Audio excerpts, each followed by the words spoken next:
Welcome to the Contracting Officer Podcast. It's not just for contracting officers. If you're anywhere in the GovCon world, this podcast is for you. Today we're talking about how the government can block bad actor companies from doing business with the government. This episode is brought to you by Skyway Acquisition.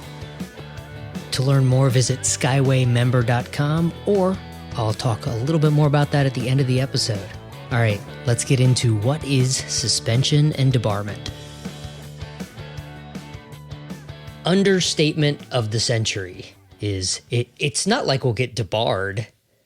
I heard that once from a contractor. They're no longer a customer. There's a long story there.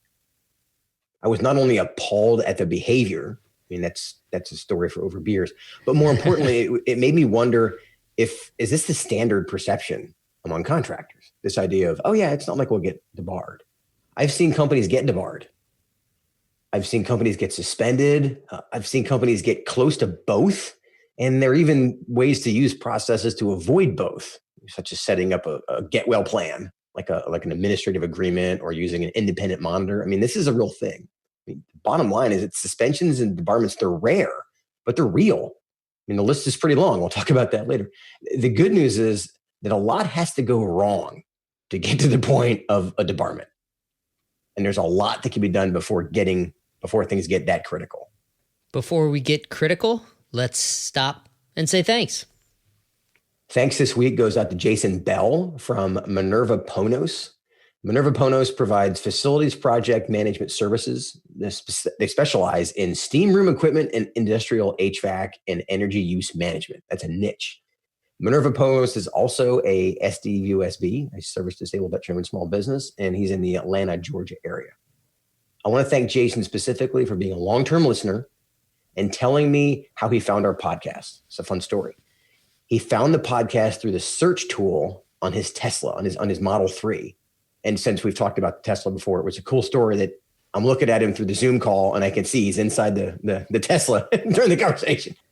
Jason's also a Skyway community member.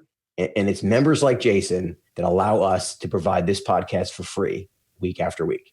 Thanks, Jason. That is awesome. And yes, that is how we continue to bring you a podcast every week. All right, back to suspensions and debarments. What are we talking about today? Jumping right into the FAR 9.402 says agencies shall solicit offers from, award contracts to, and consent to subcontracts with responsible contractors only. If the government finds that you are not a responsible contractor, they may suspend or debar you from getting government business. Now, this is serious stuff. The FAR requires that the government doesn't use suspension and debarment just because they're mad at you, not to punish you. It specifically says not for purposes of punishment. Suspension and debarment are only imposed for the public interest. So to protect the government's interest, and only for the reasons that the FAR describes, although there is kind of any reason at all at the end of it. We'll get to that in a second. It's a lengthy list of options that the government can use. So what does suspension or debarment mean? If you are suspended or debarred, you are not allowed to receive any federal government contract awards for a specified period of time. No subcontract awards from government contractors over $35,000 unless specific consent is given by the contracting officer.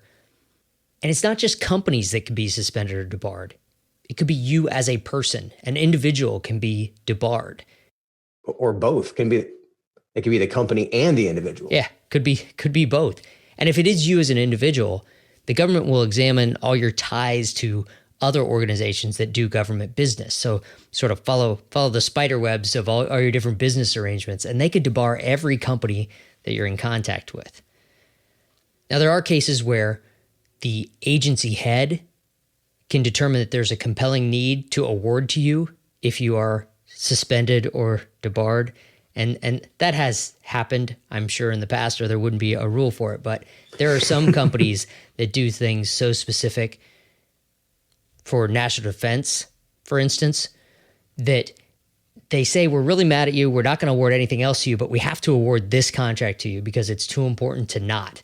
but I'm sure they set up all kinds of monitoring apparatus to make sure that whatever that you got suspended or debarred for doesn't reoccur. Okay, focus, Paul. Debarment is often 3 years. That's sort of the starting point for debarment, but it could be 5 years, could be 10 years, could be forever. It's really funny. If you search in the system, which we'll talk about in a second, some debarments are listed for 99 years for some individual. The system actually says it ends in 2105, in the year 2105. You think they'll have updated SAM, the system, by then? That's a long time, dude. We'll still be using beta.sam.gov. That's right. It's still in beta form. It could be. It's funny. It's like imposing a 99-year prison sentence on a 60-year-old person, right? It's not a life sentence, but it's longer than your life is likely to be. It's 99 years. Funny. All right. What's the difference between suspension and debarment? Suspension is based on an immediate need. It's a temporary measure where the government says there is adequate evidence, usually an indictment for a crime, that you've done something wrong. They use the suspension to let the investigation and legal proceedings work out. And there's a 12-month limit on it. If they haven't started an investigation or legal proceedings within 12 months, then the suspension is lifted and you're back to work. It has kind of we're stopping the bleeding kind of approach to it, but it also has a little bit of you're guilty until proven innocent. Because while an indictment is a serious event, the case hasn't actually played out yet. So you could be suspended and have the same feel of debarment before everything's actually been proven in court. So it's a very sucky place to be in. Yeah, that's a good way to say it. Debarment is that next step. Debarment is based on a preponderance of the evidence, usually a conviction. If you are convicted of a crime, you're probably going to be debarred from doing federal business in the future. And like I said before, debarment's usually 3 years. That's the starting point, but it all depends on the severity of the issue and your willingness to do the right things to get back in the government's good graces. The FAR has a long list of reasons, things that you can do to get suspended or debarred. And it's in 9.406-2 are reasons for debarment. 9.407-2 are reasons for suspension. It's essentially the same list. It starts with commission of a fraud or criminal offense in connection with government business. If you commit fraud or break laws in doing government business, you could be suspended or debarred. Another one is if you violate federal or state antitrust statutes relating to the submission of an offer. Another one is commission of embezzlement. This is a big one. Embezzlement, theft, forgery, bribery, falsification or destruction of records, making false statements, tax evasion, got to pay your taxes, violating federal criminal tax laws, or receiving stolen property. So that's a huge list. Yeah, that's like the whole list of basic crimes that people might... That's like the commandments of being a bad guy are in there somewhere. Yep. It specifically calls out violations of the drug-free workplace laws. Interesting. That must be one that wasn't apparent in the long list that you just described. It's a separate entity, yeah. Also, if you put a Made in America sticker on a product that wasn't made in the United States, that's bad. Someone or someones must have done that and said, what's wrong with that? It's not really bad, and it turned out to be bad enough that they put it in the FAR. Again, no rules are made until someone does something you don't like. Continuing with the list, if you don't pay your federal taxes, if you're delinquent in your federal taxes, you could be suspended or debarred. It's funny that it says if you owe taxes exceeding $3,500, then it counts. So if such a random number. These random numbers. So if you only owe $3,000 in taxes, you're not in trouble. But if you owe $4,000 in taxes, then you might get debarred. Right. That number pops up. Right. That seems like really low to me. Either make it zero, any delinquent federal taxes, or make it like $100,000 or something. Right. Anyway. It's the micro purchase threshold. Sorry. We're going on the micro delinquent tax threshold. All right. We're going on. Continuing with the list, there's a couple that I think are really important because these go to basic business ethics and integrity. Knowing failure by a principal of the company to timely disclose credible evidence of a violation of criminal law, violation of the False Claims Act, or significant overpayment on the contract can get you suspended or debarred. And this lasts until 3 years after you receive the final payment on your government contract. If you find out after the contract is over that 3 years after the contract has gotten the final payment. Yeah, that there was some kind of bribe involved, or you got paid more than you're supposed to, and you're just trying to keep it. If you just find out that accidentally that you kept more money than you were entitled to, and you don't report it, you could be suspended or debarred. So they're calling out there for integrity, basic integrity, right? The next section of FAR specifically says that commission of any other offense indicating a lack of business integrity or business honesty that seriously and directly affects the present responsibility of a government contractor or subcontractor. That's like get out of jail free card for the government, I guess, for suspensions and debarments. Or put you in jail for free. Yeah, exactly. Exactly. They gave you a whole list of things that are grounds for suspension or debarment. And then they open it up to anything else that doesn't follow our given standards for integrity and honesty. And it goes even farther by saying they can suspend you for any other cause of so serious or compelling in nature that it affects your responsibility. So it doesn't have to be directly affecting your government business. It could be outside of business altogether. But I imagine that's more of a rare case. Yeah, the bulk of this list says, here are the things we know have happened. And then this is paragraph 9, by the way. It says, just in case we missed something, we want the ability to suspend or debar you based on whatever the new version of bad guy is going to be, by 2105. Right. We'll add it to the list, but it's not there now. Later. In case it isn't in there, we're going to use this blanket. Or you were so creative in your malfeasance that it'll never happen again. It'll never make the list, but we still have the right to suspend or debar you. All right. What happens if you are suspended or debarred? And this is in 9407-1. And the suspending or debarring official can pull out a couple of key things. Number one, when it's determined that the immediate action is necessary to protect the government's interests. In other words, the government saying, we need to protect their interest, we can suspend you. Poof, right? If they have adequate evidence, right? There's some kind of investigation going on, and they think, I can't even wait until the investigation is complete. We're going to suspend you now. Again, it's that little bit of that guilty before proven innocent before proven guilty. No, you're supposed to be innocent before proven guilty. But in this case, you're perceived to be guilty, and then there's a process that may result in, nope, just kidding, suspension's expired, or it results in you being debarred. Right. And just because an investigation is going on or something that looks like this might be bad, it doesn't mean they have to suspend you.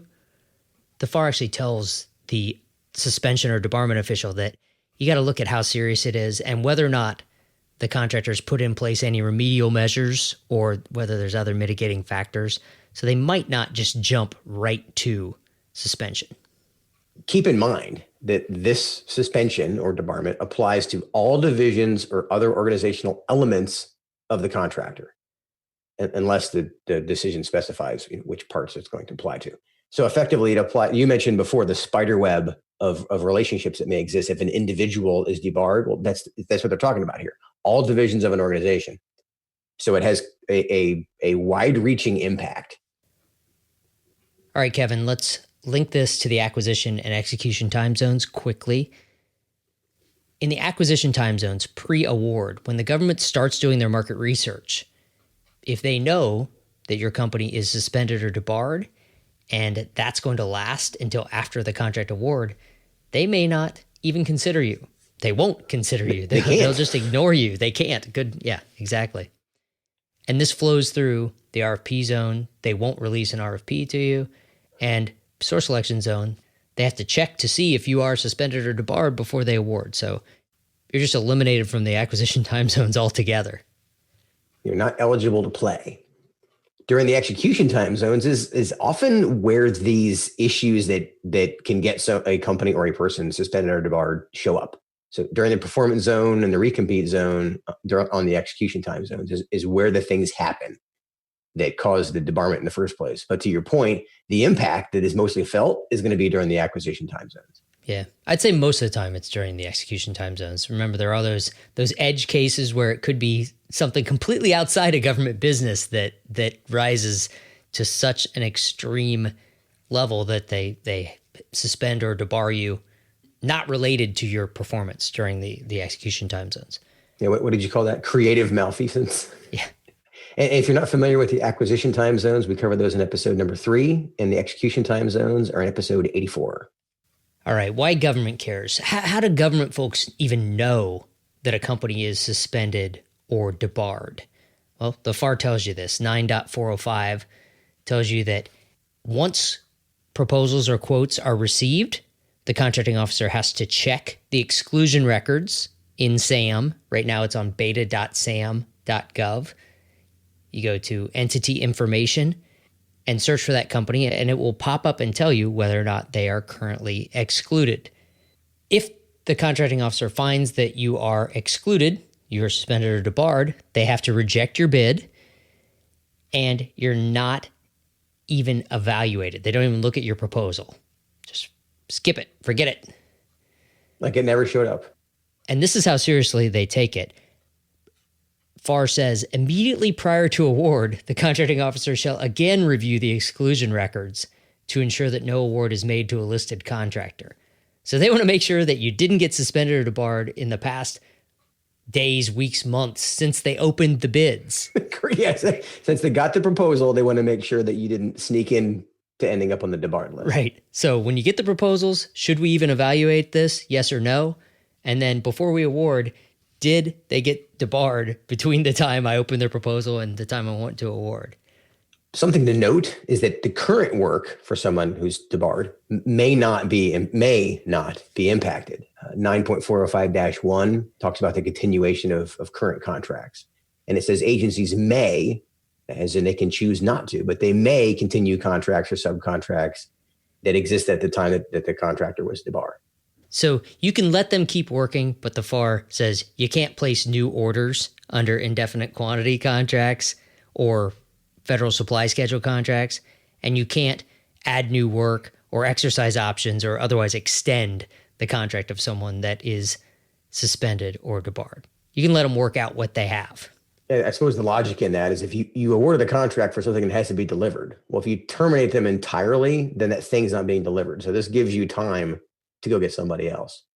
By allowing them to continue to work until the next option exercise, that gives you enough time to go find somebody else. Yeah, it's probably more expense and more impact to stop it early than it is just to let them continue. Correct. Industry folks, this is a public list. The exclusion list, the suspension and debarment list is public. It is not a list you want to be on. Anybody can search for it and find out that you are one of the bad actors. If you happen to be on that list, remember, you can't get RFPs. You can't receive solicitations. You can't get contract awards. You can't get subcontracts unless the agency head determines that there is some kind of compelling reason for it. You're cut off. Now, we're talking about extreme cases here, right? There are very, very few contractors that are suspended or debarred, despite the fact that the list is thousands of pages long when you look at it. A lot of that is individuals, and it goes back like forever in time. You can see people that have been debarred for 20 years that still show up on the list. Things have to get pretty bad for a company to be suspended or debarred. And a lot of times, it's not like some big corporate conspiracy. A lot of times it's because there's a bad actor that does something ethically, morally, maybe not morally, but ethically, business integrity-wise, they cross a line. And as a result, the government loses trust in the company. That's why the government requires companies to have policies and procedures that address some of these ethics and integrity things. If this does happen, okay, the government and the suspended or potentially debarred contractor can set up what's called an administrative agreement that lays out the terms and the process to get well plan, basically, to get them back to responsible. So in the event that you're suspended, that's one way that you can get out of this, I guess, or make things, get back to right. The government can also require, and the contractor can offer, I suppose, what's called an independent monitor to objectively monitor the contractor on behalf of the government. So in other words, somebody's been suspended, they're potentially going to be debarred, or maybe the individual got debarred, a part of the company got debarred, and the government is willing to say, okay, we're not in the business of debarring people. This one guy, the evidence has shown, was the wacko in your organization. We think the company can actually survive this. We're not in the business of putting people out of business. However, we can't just say, oh yeah, you're good. So an independent monitor is there to oversee the path back to being a responsible contractor. This is one of the reasons why companies bring in Skyway, our consulting team, to review their ethics processes and make sure there are safeguards in place. It's the reason that our Skyway team also does independent monitor services, where we're providing independent review and oversight on behalf of the government to get people back to a healthy plan after something happens. Because sometimes it's a bad actor, right? Once that bad actor is there, you don't want the bad actor to turn a brush fire into an inferno. Yeah. Because the goal is to be proactive enough that you have looked at these processes, you understand the overall structure of your ethics program. So you've kind of suspension-proofed your organization as much as possible. Yeah. Something bad happened. We want to make sure it's not systemic. It's just a bad actor did some things.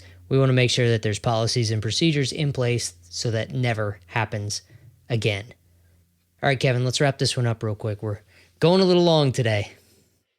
On the government side, you got to check the list, right? It's in FAR. It's actually pretty easy to search.